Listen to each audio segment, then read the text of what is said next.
Let's dive into some seriously interesting stuff. Semen retention. I am talking about how women react when they sense you're not afraid to be single, about that quiet confidence that comes from self-mastery. I am going to break down why embracing being single can be so powerful, how it changes your whole vibe, and how women pick up on that shift. So buckle up, because we're about to explore the fascinating connection between self-control, confidence, and how it affects your interactions. This is going to be good.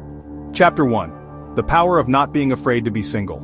Let's be real, man. Society conditions us to think we need to be in a relationship to be happy, to be complete.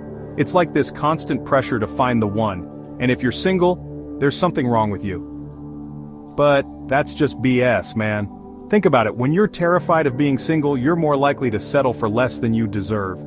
You're so worried about being alone that you'll put up with crap you wouldn't normally tolerate, just to avoid being single. But when you embrace being single, when you're genuinely okay with it, something changes. You stop looking for validation from others. You realize that your happiness isn't dependent on someone else. And that, my friends, is incredibly powerful. It's like this weight lifts off your shoulders and you can finally breathe. You're free to focus on yourself, on your goals, on becoming the best version of yourself. And you know what? Women pick up on that. They can sense that you're not needy, that you're not desperate, you're not some dude clinging on to them for dear life. You're a self-assured man who's comfortable in his own skin, and that's incredibly attractive. It's not about playing games or pretending to be okay with being single when you're not. It's about realizing that your worth doesn't come from being in a relationship, but from within yourself. Chapter 2. How women act when they sense your confidence. Something really interesting starts to happen. Women react differently to you. They can sense that shift in your energy, that quiet confidence you've cultivated. You'll notice they're more drawn to you, more engaged in conversations. It's like you've become a magnet, and they're the metal filings. It's not that you're doing anything drastically different. It's the energy you're putting out there. When you're not chasing validation, you become more intriguing. They see a man who's comfortable in his own skin, who doesn't need their approval to feel good about himself. And that, my friends, is incredibly sexy. They're more likely to initiate conversations, to make eye contact, to laugh at your jokes even if they're terrible. It's like you've unlocked a new level of interaction, and it's all because you've shifted your focus inward. Think about it, when you're confident in yourself, you're not constantly seeking approval from others. You're not putting women on a pedestal, treating them like they're some unattainable prize. You're treating them like human beings, with respect, but also with the understanding that you're on an equal playing field. And that, my friends, is a breath of fresh air in a world full of dudes trying too hard. Chapter 3. The energetic shift you project. Let's talk about energy for a second, because this is where the real magic happens. When you're walking around with this newfound confidence, this self-assuredness, you're literally emitting a different frequency.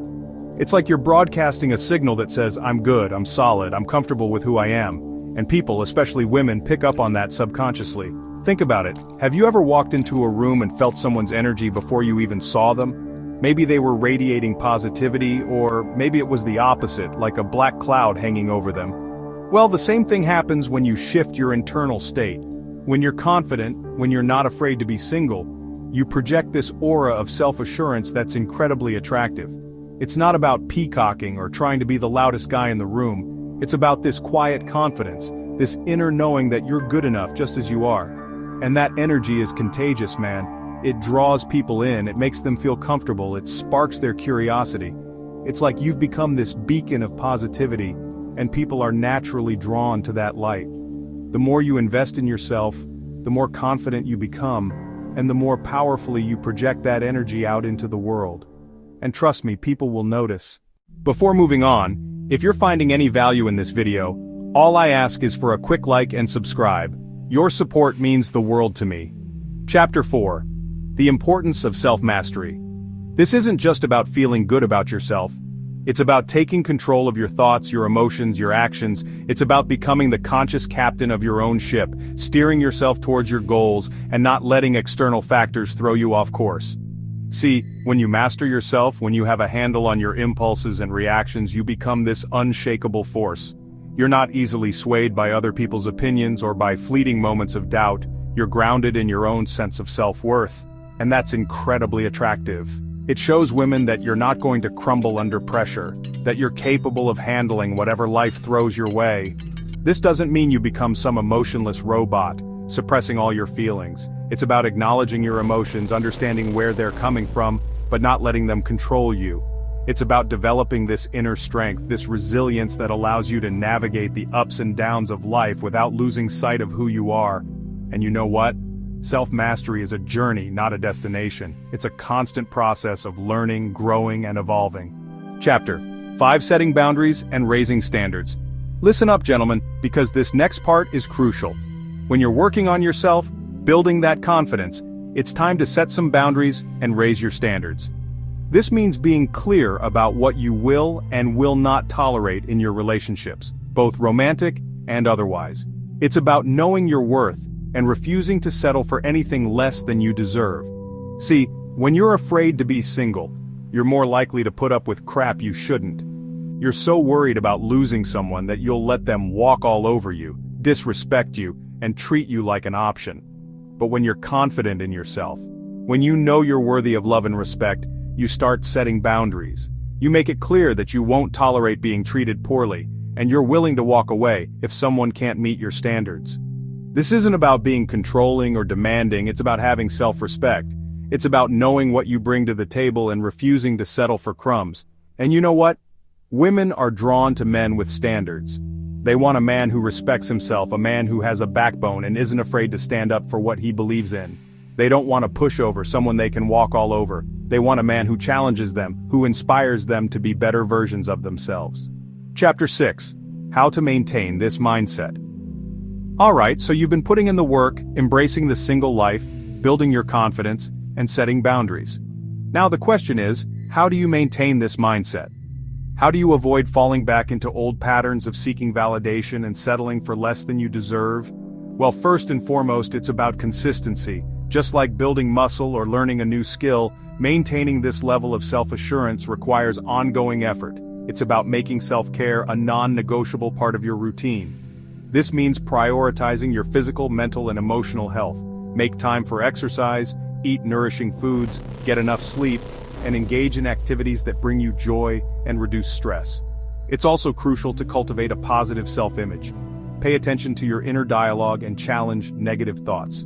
Replace self-criticism with self-compassion and affirmations. Surround yourself with positive influences. Spend time with people who uplift you, support your growth, and inspire you to be your best self.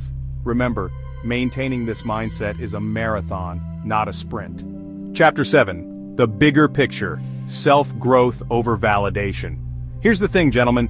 This whole journey of self-improvement, of embracing being single, of building confidence, it's not just about attracting women, it's about something much bigger than that. It's about becoming the best version of yourself, about living a life that's true to your values and aspirations. Sure, when you focus on self-growth, you naturally become more attractive to women, but that's just a byproduct, a side effect of living a life that's aligned with your purpose. When you prioritize your own growth, when you're constantly striving to learn, evolve, and expand your horizons, you become a magnet for positive experiences and relationships. You attract people who are on a similar wavelength, people who are excited about life, who challenge you to grow, and who support you on your journey. So, don't get caught up in the trap of seeking validation from others, especially from women. Your worth doesn't come from external sources, it comes from within. Thanks for sticking with me, guys. We've covered a lot of ground today, from semen retention to confidence, self-mastery, and the power of embracing being single. Remember, this journey is about so much more than just attracting women. It's about becoming the best version of yourself, living a life that's true to you, and attracting people who appreciate you for who you truly are. Keep those vibes high, keep pushing yourself, and I'll catch you in the next one.